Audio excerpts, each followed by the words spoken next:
આપણી આજુબાજુ અત્યારે જે કાંઈ પણ ચાલી રહ્યું છે એમાં વાંક કોનો?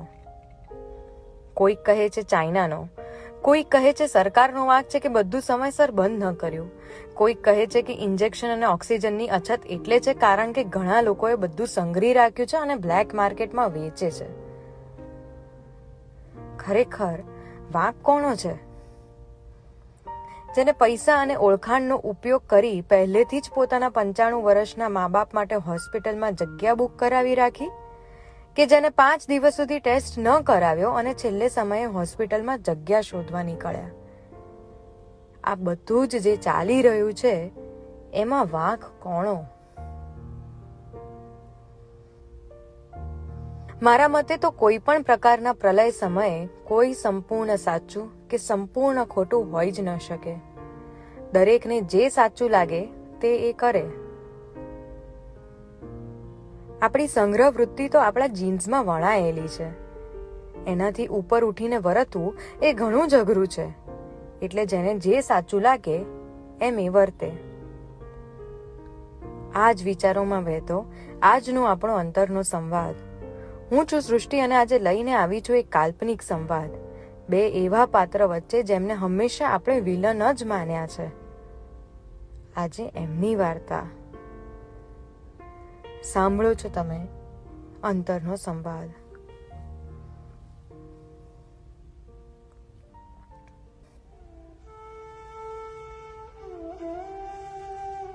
મહાભારતના યુદ્ધના 18મે દિવસે જ્યારે શકુનીએ સ્વર્ગમાં પ્રસ્થાન કર્યું ત્યારે દરવાજે તેમને આવકારવા મંથરા ઊભા હતા. મને હતું જ કે તમે મારી દ્વારે જ વાટ જોતા હશો, શકુનીએ સ્મિત સાથે કહ્યું. આ વિધ્વંસ જોઈને મારું હૈયું તમારા માટે ભરાઈ આવ્યું.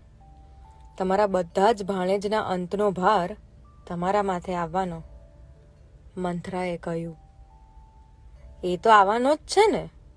જેમ રામાયણનો ભાર તમારે માથે છે એમ મહાભારતનો મારે માથે, શકુનીએ સહજતાથી કહ્યું. પણ મંથરા ગંભીર હતા. હું તો એ ભાર લઈને જીવી ગઈ શકુની. એ ભાર થકી આજે ખૂંધી પણ થઈ ગઈ છું અને હવે તો મૂંગી પણ. ન કોઈને એ ભારની વાત કરું છું, ન મારા દુભાયેલા મનની. પણ તમારી પાસે સમય છે. તમે હજુ પણ તમારી વાત કહી શકો એમ છો, મંથરાએ આજીજી કરતી હોય એમ કહ્યું. શું કહીશ મંથરા? અને કોણે કહીશ? મારા વંશનો નાશ કર્યો કુરુ પૂર્વજોએ એ વાત લોકો ભૂલી જ જવાના છે. જેવી રીતે અંબાનું અપહરણ કરેલું ભીષ્મએ એ વાત ભૂલાઈ ગઈ અને એમને પિતામહનો દરજ્જો અપાયો, એમ મારી પર વીતેલા દુઃખ, મારી બહેન પર વીતેલા દુઃખ ભૂલાવીને લોકો માત્ર મને એક દુષ્ટ પાત્ર તરીકે યાદ રાખશે. અને ખરેખર કહું તો એમ થાય એ જ સારું છે. મહાભારતનો ભાર કોઈને ને કોઈને માથે તો નાખવો જ પડશે ને. કર્મચક્રની વાત બધા ક્યાં માને છે? આ સૃષ્ટિ એટલે જ ચાલે છે કારણ કે બધા પોતાનો ટોપલો બીજાને માથે સહજતાથી નાખી શકે છે. બાકી જો દરેક પોતપોતાનો ટોપલો ઉપાડે તો દરેક એ ભાર નીચે દબાઈ જાય. એટલે આમ તો મારું સદભાગ્ય છે કે મને એ બધાનો ભાર ઝીલવા મળશે. એ જ મારું કર્મ છે અને એ જ રીતે જીવવાનું મેં પસંદ કરેલું. વેરની ભાવના મારા મનમાં કાયમી સળગતી જ રહી છે એ તમે જાણો છો. આપણે એ વિશે વાત પણ થયેલી. તમે મને કહેલું પણ ખરું કે એ વેર થકી મને માત્ર ને માત્ર દુઃખ મળશે.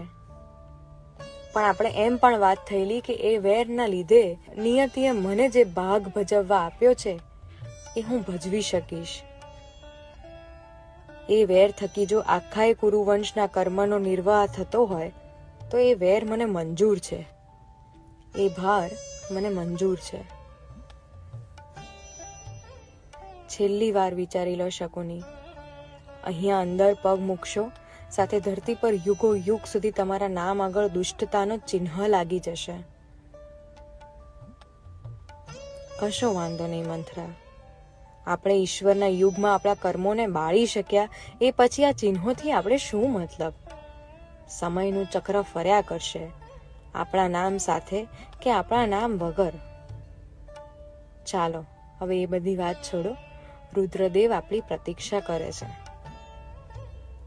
આટલું કહીને શકુની રુદ્રદેવ પાસે પહોંચી ગયા અને એ સંહાર શક્તિમાં ભળી ગયા. પછી ત્યાં ન શકુની હતા, ન મંથરા હતા, ન રુદ્રદેવ. ત્યાં રહી માત્ર એક શક્તિ, અને શક્તિનો આંખ અંજાવતો તેજ.